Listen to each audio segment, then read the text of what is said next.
வாங்க இன்றைக்கான ரெசிபியை பார்க்கலாம். டோங்லா அது எப்படி செய்கிறதுன்னு பார்க்கலாம். 1 கப்பு கடலை மாவு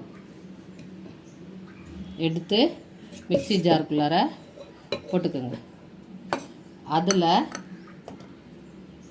கொஞ்சம் மஞ்சள் தூள்,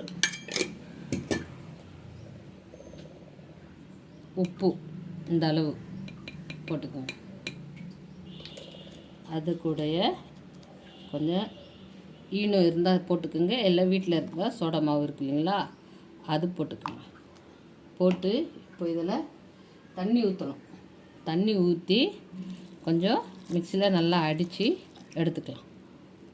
நம்ம பஜ்ஜி மாவு இது பண்ணுறோம் கலக்கிறோம் இல்லைங்களா, அந்த பதத்தில் மிக்சியில் போட்டு அடித்து எடுத்துகிட்டு இது மாதிரி ஒரு பவுலில் போட்டு இது வந்து இப்போது இட்லி பாத்திரத்தில் வச்சு வேக வச்சு நம்ம இது எடுக்கலாம். டோங்லா ரெடி ஆகிடுச்சு சரிங்களா. இது வந்து பீஸ் கட் பண்ணிக்கலாம்.